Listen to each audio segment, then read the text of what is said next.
This program is rated PG and may contain mature subject matter. Viewer discretion is advised. From the Indian Ocean to the Himalayas, India's natural and cultural diversity has laid the foundation for centuries of ingenuity. India has a very long history of innovations, and it goes back many millennia. It has been at the epicenter of the connections between cultures since the earliest phases of human history. India is a nation on the border between ancient and modern, of spiritual and technological. India is the world's largest democracy. It's extremely colorful. It's one of the most exuberant cultures you can imagine. India's innovations have dramatically changed how we live. India has made incredible contributions to world technology. This part of the world has been so fundamentally at the forefront of mathematical innovation and discovery. The world is a much richer place because of India's artistic contributions. Food, so many spices. Now, where would we be today without these spices in our cuisine? Today, we're going to celebrate India's contributions in a different way. To see just how much the country and its people have influenced the world, we're going to take some of their greatest achievements and erase them from our daily lives and imagine the world left behind. It would be an incredible loss to the world. It is unimaginable to me what the world would look like. Trauma Bay 1. This is History Erased, the world without India. India stretches from the rugged edges of the Himalayas through fertile plateaus to the tropical coastlines of the Indian Ocean. Over thousands of years, India has been home to different cultures, rulers, and territories. It's a country that has been shaped and reshaped through time. Its rich history and geography have given rise to diverse and innovative people whose influence can be felt around the world, an influence we're about to explore. We're going to conduct a thought experiment to examine and celebrate the impact of India's contributions. One by one, we're going to strip them away. We'll watch the day's events unfold at a busy hospital, in a restaurant kitchen, and through the eyes of friends gathering for a dinner party. Shall we go in? Yeah, thank you. India's influence on global culture began as early as 3000 BCE. Its ancient lands were home to one of the world's oldest cradles of civilization, the Indus Valley. The Indus Valley was a very complex, sophisticated civilization. It existed in what is now modern-day North India and Pakistan. The main sites where the cities were Harappa and Mohenjo-daro. Thousands of people lived in these cities. It was here that many of today's modern conveniences first appeared. The discoveries that have been made in excavations there, they just boggle the mind. You have cities with roads on a grid system, multi-story houses. These homes contained the earliest known flush toilets and indoor plumbing. The water was flowing into central canals that ran along the main streets. The civilization thrived for many, many centuries, but then its demise is something of a mystery. Still a lot we don't know. We haven't been able to translate the language that they used. We don't have the equivalent of a Rosetta Stone for the Indus Valley languages. There was trade with the Western world. In fact, I believe in the ruins of Pompeii were found artifacts from Harappa, from the Indus Valley civilization. So there was global trade happening back then, and the Indus Valley was one of the nexus of that trade. India has been a hub for global trade ever since. One of India's best-known exports changed our palates and reshaped the globe. India is legendary for its spices. The southern regions of India in particular just naturally is a perfect environment for growing a lot of the spices that the world has so come to value. Basil, cardamom, curry leaf, turmeric, and mango. India is believed to have yielded all these magical flavors.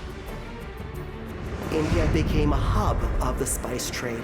It became a crossroads, really, for the world in that sense. India traded its precious spices with empires like the ancient Egyptians, Chinese, and Romans. For centuries, there was no other source. Spices quickly become things that the Mediterranean world are absolutely addicted to and needed to be on the dinner table. The spices were also thought to be very special in medicinal sciences too. Things like turmeric have long been thought to have anti-inflammatory properties. The spice market became incredibly lucrative worldwide. As trade routes expanded during the 14th century, wars were waged, piracy flourished, all in the name of controlling the spice trade. Many of the pirates on the high seas weren't interested in gold, they weren't interested in silver, they were interested in a cargo of spice, which was way more valuable.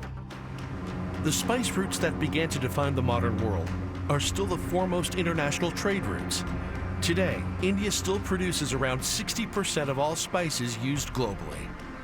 While consumers went crazy for all things that tickled the taste buds, one Indian spice in particular redefined the modern world. Black pepper was considered to be one of the most valuable and sought-after delicacies in the ancient world. It actually becomes more valuable than gold. The black pepper vine is native to India. The fruit was first harvested and dried into peppercorns around 3,000 years ago. You could pay your rent on your property with this spice. People would actually have a peppercorn rent. From the 7th to 15th centuries, Arab merchants tightly controlled the trade of black pepper. The merchants would say, oh no, it grows high on trees, guarded by venomous snakes. You want to deal with me, you don't want to go and try and get your own. Very clever. But the stories didn't stop European expeditions determined to find the source of the spice. It caused geographers and cartographers to devise new strategies for navigation and mapping. Columbus set off in the hope of finding India to gain more access to black pepper. And of course, when he arrived in the Americas, he thought he discovered India. Today, black pepper is a staple in the cuisine of almost every country, including one of India's most recognizable culinary exports, curry. Curries became popular in the West after a successful debut in England. The first Indian curry house in the UK, called the Hindustani Coffee House, was opened in London in 1809 by Sheikh Dean Mohammed. A brilliant entrepreneur, Mohammed also introduced England and eventually the world to another convenience first created in India, shampoo. The word shampoo comes from an Indian word, shampoo, which essentially means a type of head massage. People in Britain loved it. He became so famous for that he became the official shampooer or shampooer of King George IV. Pick up table 4. While many of India's exports added a little spice to our lives, not all of them were savory. India is also known as a land of sweets. The Western word that we have, sugar, actually comes from a Sanskrit word. It was Indian technology 2,500 years ago that figured out how to press sugar cane to force the sugar to crystallize out. And a love of sugar spread around the world. The Romans called it honey without bees, I believe. They were stunned to find this sweet substance coming out of plants. Can you imagine a world without sugar? No Halloween, no birthday cakes, no ice cream? Pretty sad world. The global quest for Indian sugar and spice completely transformed the political map of the world. Beyond trade, India has had a significant influence on geopolitics in other important ways. India assisted in the Allies' defense during both World Wars. During World War I, over 1 million troops fought overseas. They were there at the Somme, they were there in Flanders, and at Ypres. And in World War II, as part of the British Empire, Indian forces were equally a wide part of the British Allies' effort against Nazi Germany. 2.5 million Indian soldiers took part, making it the largest volunteer army in history. It's been commented that Britain and its allies would not have come through World War I and World War II if it had not been for the Indian soldiers who were fighting and dying alongside them. Absent India's contributions to the world wars, who knows what could have happened? Shortly after the Second World War, India became a model in the fight for decolonization. After 200 years of British dominion, Indian nationalists like Mahatma Gandhi developed a political strategy designed to contrast the chaos and violence they associated with imperial power. This led to one of the most powerful movements we've seen against colonialism, the non-violent movement. India successfully gained its independence in 1947. This led to a real sort of cascading effect of all of the other states that had been imperialized around the world wanting the same thing. Can you imagine decolonization across the world which was violent? I think that those would be wars that would be still going on till today. Gandhi's model of peaceful protest influenced the actions of other global leaders. I wonder if he hadn't existed, would we have had Martin Luther King? Would we have had Mandela? What would have happened across the world if that hadn't set a precedent for the kind of change nonviolent protest can achieve? Throughout its history, the people and nation of India have played a key role in global politics. But as we begin our thought experiment, India's contributions to dining tables worldwide, sugar and spice, are lost. The modern world would not look anything like it looks today had it not been for the spice trade. Where are the spices? Can you imagine how bland our food might be today without the addition of all these spices that have come from India? We have a taste for spices. We need our hotness and our flavor. It's like, flavor or... Our tongues are only the tip of the iceberg.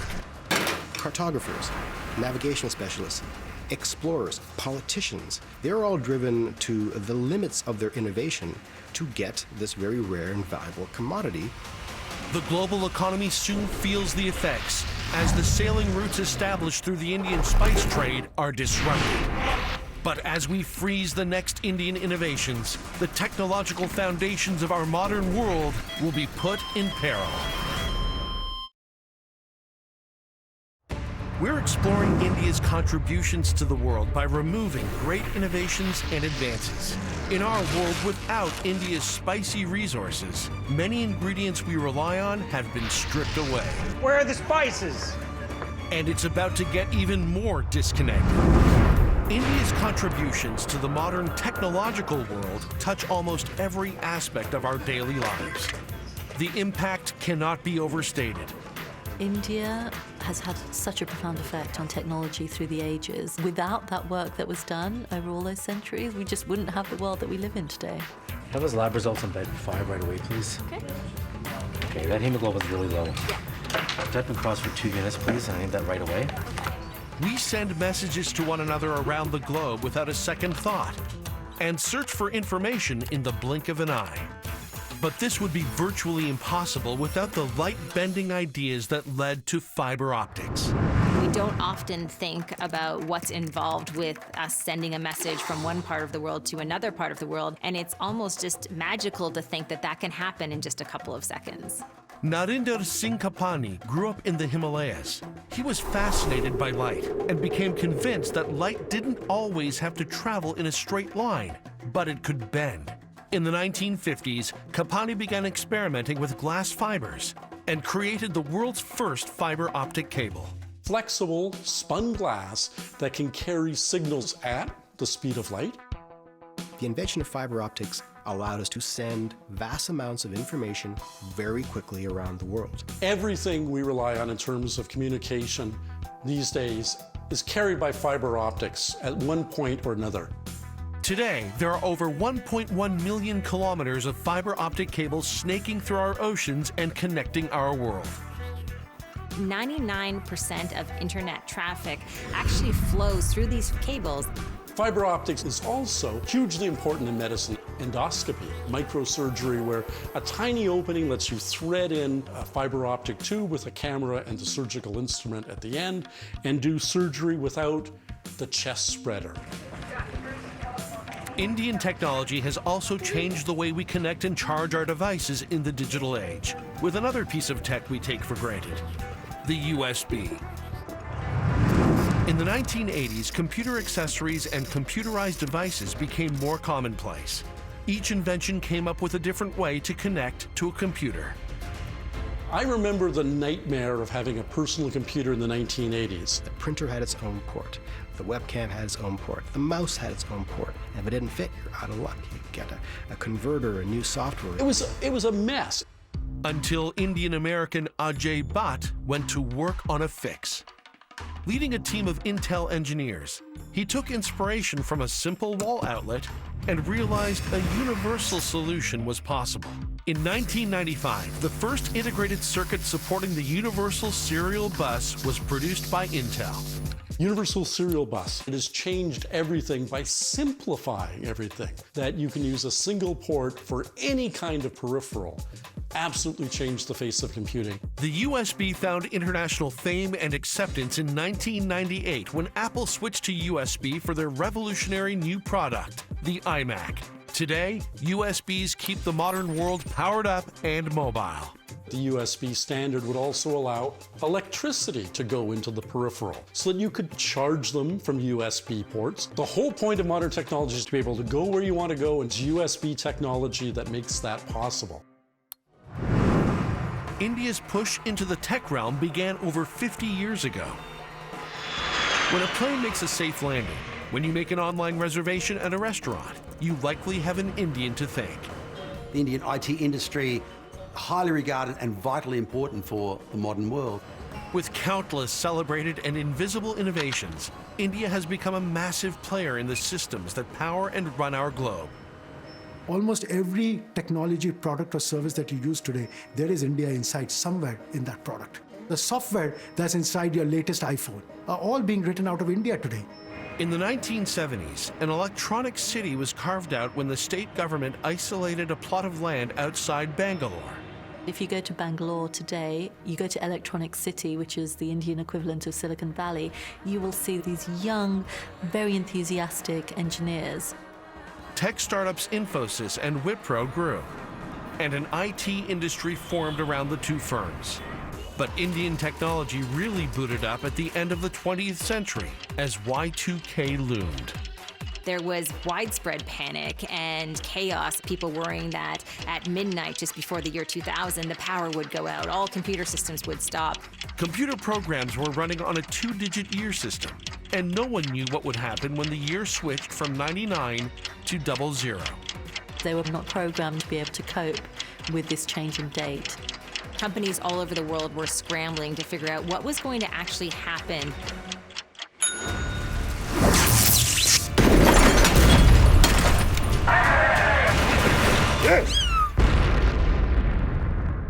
A lot of the work in resolving that problem was sent to India. More than 100 Indian companies were working to ensure that there was a seamless transition to the year 2000. Their efforts to rewrite software meant that fears of the apocalypse went unfounded. And the ordeal helped launch India as a major IT player on the world stage. This massive problem, this potential chaos, actually was the birthplace for Indian innovation. That is when the Indian IT industry really came of age. That's when it became the place to go to outsource your engineering back work of companies all around the world. Today in India, more than 750 to 1,000 multinational companies have set up R&D facilities in India. Facebook, Walmart, Microsoft, Intel, Pfizer, all of them have very large R&D facility in India. India's tech sector has become essential to companies worldwide, but it's also transforming lives through a type of everyday ingenuity. In India, there's a word called jugaad, this idea of making the most of what you have, using whatever is available to make things work. And that extends to companies as well as individuals. What Indian scientists and technologists are doing today is trying to come up with low-cost solutions. From affordable tablets to affordable cars to solving environmental issues, Indians have been using jugaad to change their world and others. India has become a model for the rest of the world on how to do things at a low cost. In 1975, India launched its first satellite, and in 2014 became the only country to reach the Mars orbit with a satellite on its maiden attempt. And they did it at a fraction of the cost of other countries. In fact, it cost only $75 million, which is less than the budget of the film Gravity. Countries around the world are now using Indian rockets to launch their satellites into orbit. But now, we're going to blow the hatches on our thought experiment and strip the world of these Indian innovations. Without fiber optics, all of our networks die. If the world is a body, the fiber optic network are its arteries. Imagine your body without arteries. It would cease to function. I need this patient's record stat. The internet and all phones are useless. The system's down. Phone's offline. Without fiber optic surgical tools, doctors and patients in hospitals worldwide would be in trouble. And without the USB, within a day, cell phones would completely die, and we'd lose vital device connectivity. From weather tracking to defense to global communications, these systems would teeter on the edge of collapse. But as our day progresses, the world will continue its downward spiral without the embrace of Indian culture. Without some of India's key resources and technological breakthroughs, the world has lost its flavor and ability to communicate. I need his files.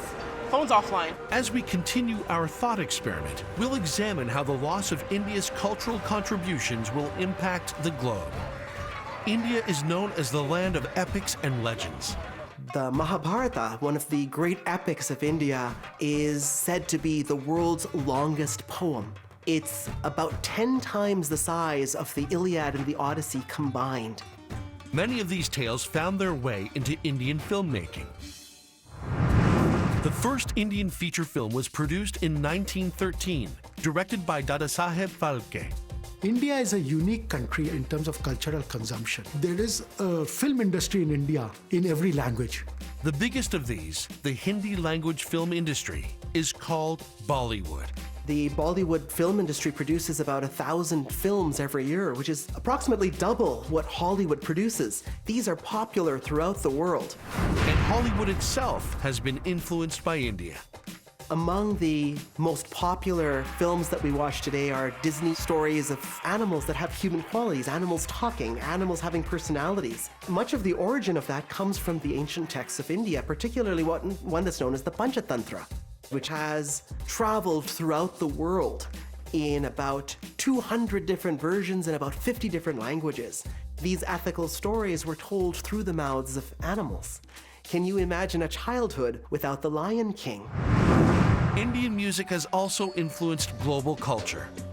We have figures like Nusrat Fateh Ali Khan, who has been thought of as one of the most important and exquisite voices ever recorded. Famous Indian singers like Lata Mangeshkar and Muhammad Rafi, all placed at one time or another as the most prolific singer in the world. Indian classical music has roots that stretch back centuries and, to an extent, millennia, passed down in an oral tradition, generation to generation over time. In the 1960s, Indian music exploded onto the global scene thanks to Ravi Shankar. It's impossible to talk about the influence of Indian classical music on the world without talking about my father, Ravi Shankar. In the 60s, there was a movement to experience Indian thinking and philosophy. George Harrison became my father's student and used the sitar in some of the Beatles songs. Suddenly you've got songs from this Western pop band from Liverpool with the sitar droning all the way through. It's just extraordinary. There were millions of new people that were looking to my father as a musician, and he was playing festivals like Monterey Pop Festival and Woodstock Festival and these kind of huge historic cultural moments. Ravi Shankar was hugely influential on other icons of Western music, the Rolling Stones. The Doors. John Coltrane was deeply influenced by his way of performing and of thinking and of composition. In the early 1970s, the home of Ravi's ancestors had been ravaged by war. He enlisted the help of his friend George Harrison to raise relief money. They put together the world's first massive benefit concert. In the decades to come, through the footage and the recordings, that concert has raised millions and millions for the UN to help the refugees of Bangladesh. The concert for Bangladesh inspired many other events, raising funds and awareness for causes around the world. It's hard for me to imagine what the world would be like if my father hadn't done what he had done. We might not have benefit concerts, which I think is perhaps one of the most significant things. India has also impacted how we dress in ways we may not realize. I guarantee you that every single person is wearing at least one thing possibly many things influenced by the Indian experience. The oldest known button was carved from a shell 5,000 years ago and was discovered in Mohenjo-daro. They were originally used for ornamental purposes. Something as simple as the button has changed the fashion industry. Who doesn't have buttons on their clothing? India also changed the face of global fashion with the world's favorite textile, cotton. The history of cotton in India goes back to 1500 BC, 2500 BC. From the 5th century BC onwards, we hear about cotton being marveled at from India. The Greek writers are talking about this product, which is so much finer than wool and nicer to wear. It changed the entire world of fashion and clothing. Think about all the places where you see cotton in your life. You see it in the clothes that you wear, the linen on your sheets. You see it in surgical masks and surgical garb. You walk into any modern hospital, pretty much everything's made of linen and cotton. And one of the world's most iconic pieces of cotton clothing found its true blue colors in another Indian product. The brilliant dye from the Indian flower, Indigofera tinctoria. The property of this indigo plant, the dye was just stupendous, the rich color of it. From the 17th century until the advent of synthetic dyes, nearly all indigo coloring came from India. In the 1870s, indigo from India was used to dye the first pairs of Levi's jeans in San Francisco. The blue dye reacted with the denim in a unique way. When the jeans were washed, tiny traces of the dye were washed away, along with cotton fibers, making the jeans softer with each wash. Blue jeans were initially created for miners, but soon became a global phenomenon. Go to any major city in the world, what's everyone wearing? Denim. India's impact on culture has raised global consciousness, influenced how we dress, popular cinema, and world music. India's contributions to culture are enormous. Everywhere you go, it's impossible to avoid India's influence. The world is a much richer place for India's artistic contributions. But what would happen if India's cultural gifts were suddenly erased? Without the influence of Indian music and cinema, the world loses a major source of artistic inspiration. In the world without Indian textiles, there are no new surgical scrubs or cotton bandages, no new cotton sheets or t-shirts. If cotton production were to cease today, what would happen? Where would people get their fabrics, their clothes? There wouldn't be a single person on Earth who wasn't affected. We'd have industries disappear, we'd have people unrecognizable, we'd have economic collapse in some areas. As our thought experiment continues, we'll take away India's philosophical and medical contributions. The world, already fragile from today's speculative events, spirals deeper into despair. The world is in shock without India's contributions to technology and culture. Changes to our food and dress have deprived society. Technologies have begun to break down and shake the core of our modern world. As global tensions begin to rise, the loss of India's contributions to wellness and philosophy will only escalate the turmoil. India is home to 4 major religions: Hinduism, Buddhism, Jainism, and Sikhism. All 4 of these practices value personal enlightenment and are based on a shared philosophy of peace and respect. India has a really living connection to its roots and to this kind of ancient spirituality to offer. India's influence on world religions has been huge. 1.5 billion people in the world today follow religions that originated in India. And each religion has influenced the world in its own way. Hinduism is one of the world's most ancient religions. One of the common themes that has come into the West now is karma. Every action has an equal and opposite reaction. Gautam Buddha lived and taught in ancient India around the 5th century BCE. His teachings spread throughout Asia and laid the foundation for all Buddhists around the world today. Buddhism has inspired many people throughout the ages, so much so that there are far more people outside of India that now practice Buddhism than people within India. It's one of the most common religions in the Far East, and certainly an increasingly popular religion in the Western world. Buddhism had a major influence on modern psychology. Many scholars collaborated with Zen Buddhist D.T. Suzuki while developing their theories. One of the key tenets of India's religions, mindfulness, goes hand in hand with another Indian practice, meditation. Mindfulness has become a very popular technique for simply dealing with the stresses of day-to-day life through the sort of meditative techniques that trace themselves back to the 4 founding religions in India. Physical well-being and mental well-being come together in another Indian export, yoga. The first images we see of yoga practice come from the Indus civilization. So roughly 4,000 years ago, where you see in a series of sort of clay seals, people very, very obviously seated in the yogic position. It's traditionally a spiritual practice, but the physical aspects of that practice, of letting the mind be calm so that the body can be calm. Over 300 million people practice yoga around the world. In 2018, Americans spent $16 billion on yoga classes, gear, and accessories, which accounts for over half of the American fitness and health club industry. And all that stretching and mindfulness comes in handy for those who are also fans of one of India's other exports. Believed to have been penned by Indian scholar and saint Millennia Vatsyayan sometime in the 3rd century. The Kama Sutra, which is often seen as being some sort of a sex manual, but in reality it's about a lot more than that. It has aspects that are about marriage, about life, about love, as well as about sex.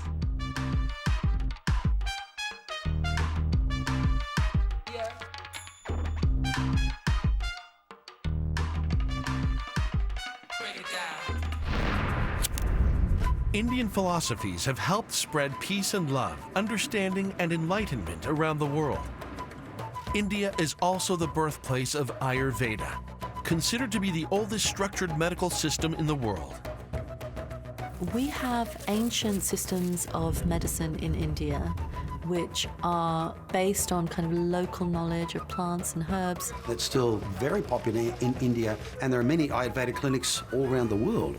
Beyond holistic treatments, ancient Ayurvedic doctors were also at the forefront of surgical techniques. There was one particular sage named Sushruta many centuries ago who experimented with a series of kinds of surgeries. Sushruta wrote one of the world's earliest texts on medicine. He documented over 1,100 diseases and the use of medicinal plants. He included instructions for performing surgical procedures, including skin grafts and reconstruction of the nose, the first plastic surgery. The criminal penalty for being a thief or being an adulterer was to have your nose sliced off. So he invented a procedure that's very similar to what we do with rhinoplasty today. Just take skin from another part of the body and make a false nose. Today, plastic surgery is an important part of modern medicine. Sushruta is also credited with another visionary surgical technique. His version of cataract surgery was a bit brutal, but it was cataract surgery happening centuries ago, and his experiences in many ways inform what we think about cataract surgery today. Cataract surgery has advanced and given millions of people around the world the ability to see properly again. But today, as we continue our thought experiment and remove more wonderful contributions from India, the world loses cornerstones of modern medicine, religion, and philosophy.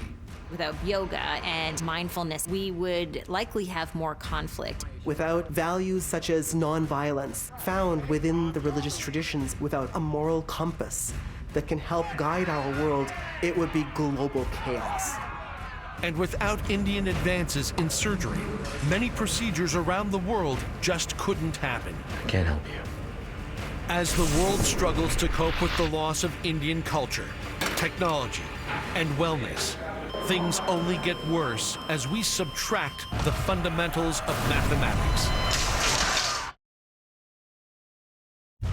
During our thought experiment, the world has struggled with the loss of key Indian contributions to culture, geopolitics, technology, and wellness. Life as we know it has been affected on every corner of the globe. At our dinner party, all the flavor is gone. Tensions are boiling over in the kitchen. What are you doing, huh? Our hospital is in turmoil without vital communications and tools. But the problems only deepen when we take away some of the world's greatest contributions to the field of mathematics. Galileo said that mathematics is the language of the universe. And so the closer we get to understanding that language, the closer we get to understanding the universe. Back in the late 1800s, an ancient manuscript was discovered in a place called Bakshali. India produced what we think is the world's first mathematical textbook. It contains these complex ideas about mathematics, what gave rise to modern mathematics. From the Bakshali manuscript, we've learned about India's importance in the development of modern math. Before Europe was having these ideas, before Newton, before Galileo, Indians were using mathematics not only in a quite abstract philosophical sense, but also in their everyday life. One of India's contributions lies at the foundation of the field, the digits 1 to 9. The very numbers that we use originate in India. Prior to having individual single digits, a single character to represent a number, you'd have to do it in words. So for instance, the word for 2 would be the same as the word for arms, because, hey, people have 2 arms. Around the 3rd century BCE, Brahmi numerals, ancient glyphs, took the place of these older systems in India. If you look at their ancient numerals, the vertical for the 1, the curve for the 2, the double pocket for the 3, and so forth, you can see where our numbers came from. They adopted it pretty quickly for use in their own trade and so on. And through the Arabs, then it spread back eventually to Europe, where it replaced Roman numerals. Can you imagine trying to add, subtract, multiply, and divide using Roman numerals? Today, we call this system of numbers the Hindu-Arabic numeral system. The Indian invention of numerical notation underpins everything that we do. In addition to the numbers 1 to 9, India gave us another hugely important digit. 0 is one of the most important ideas ever in the history of human civilization. 0 allows us to do everything. The number 0 gives us base 10 math and the ability to perform advanced mathematics like calculus and statistics. We couldn't have engineering, we couldn't have chemistry or physics or biology. It made possible the whole business of modern medicine. Okay, we're gonna give 4.5 grams of tazocin to our sepsis patient, okay? I hope this works. Binary numbers have the simplicity of giving you 0s and 1s, which are the type of numbers that computers understand and read. Think about an important technological event in your life, the moon landing, the invention of the internet, taking a flight to Paris. All those things would be, in my opinion, impossible had it not been for the invention of 0 and the mathematical tools that evolved from that invention.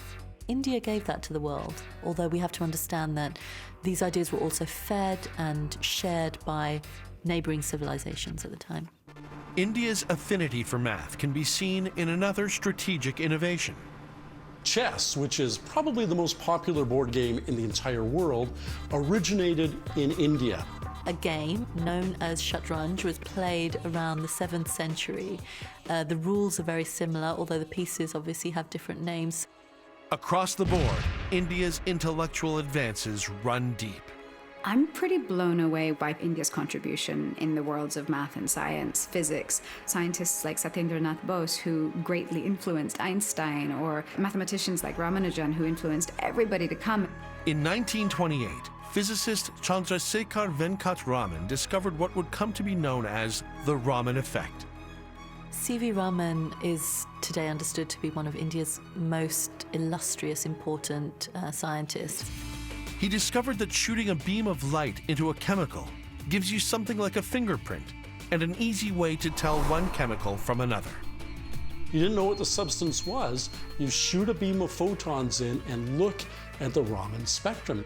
Now it is used in airport scanners to figure out what an unknown or a dubious substance really is. Without his contributions, his technologies, we wouldn't have safe airports. C.V. Raman was knighted by the King of England in 1929 and received the Nobel Prize for his work in 1930. Our ability to enjoy the comforts and the safety and the confidence in our modern world is fully dependent on his brilliance. But now, as we approach the finale of our thought experiment and remove a few last Indian calculations and innovations from our lives, chaos runs rampant as peace, harmony, and basic infrastructures break down. If the number system we rely on were to be erased, hospitals everywhere would be in turmoil. From dosages to heart rates, all would be indecipherable.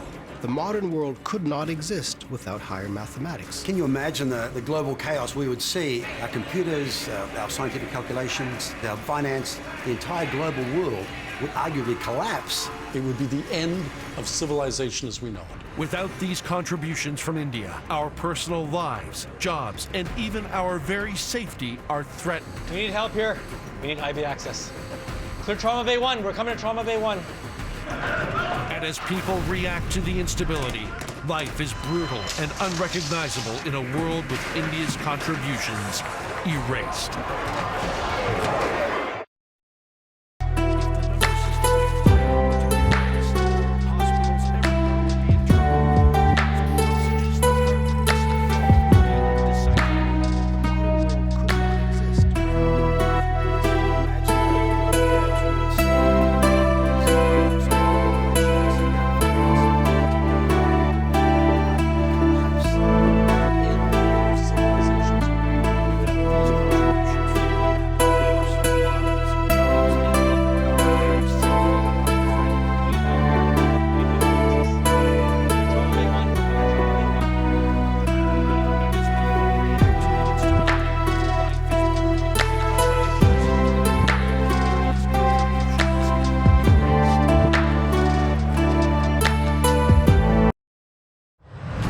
Without India's influence in geopolitics, technology, math, and global culture, the familiar foods, fabrics, and digital foundations we rely on are lost.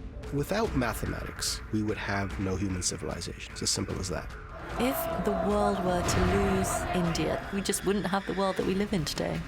People around the world, including our friends and chef, are stuck in a world without sugar and spice. Our hospital can't function, and patients are in danger. Without mindful and harmony-based philosophies amid the turmoil, the world reels in perilous times. Breathe. Nice and slow. Breathe. We need help now. We're losing her. Thankfully, this is just a thought experiment. India isn't going anywhere, and for that, we're all grateful. You're gonna be okay. India continues to be a really important country contributing across fields to the world stage. India is one of those cradles of civilization which is continuing to define what the world will look like in the future. It has got the richness of its literary and artistic heritage. It's got the vibrancy of its people. So from almost every way, India is able to take a lead in the world of today and to lead by example. The Raman effect that has helped keep the world safe is now being developed to detect cancer in its early stages. And India remains a powerhouse in the tech industry. There's this buzz right now in terms of companies there who are building quickly and will likely over the next few years have a massive impact on the world. One company I had the honor of meeting last year, they're trying to build a digital stethoscope that is very low cost, Using cell phones as diagnostic tools to do examinations in the field. providing you with information not just about your heart rate, but lots of different physiological aspects of your body. A doctor out in a rural area can use the stethoscope, and the data can be sent to a more experienced doctor at a hospital in a big city. And India is working to help control global climate change. The government is aiming to phase out coal power completely by 2050, doubling their amount of solar parks. India has now resolved to move completely to renewable energy in the next few decades. And as one of the most populated countries on the face of the earth, that makes a huge statement and an example to the rest of the world. And India is aiming higher than ever before. They have leaped into the fray as a spacefaring nation and are preeminent right now in space exploration. The Indian Space and Research Organization set a world record when they launched 104 satellites from 7 countries into orbit from a single rocket. India is a fascinating country that has had such powerful traditions and cultures remain alive for so long that I do feel confident they will continue to do so. I think India's strengths in the modern world lie in its huge workforce, in its willingness to put in the hard work to innovate. I see an incredibly bright future for India.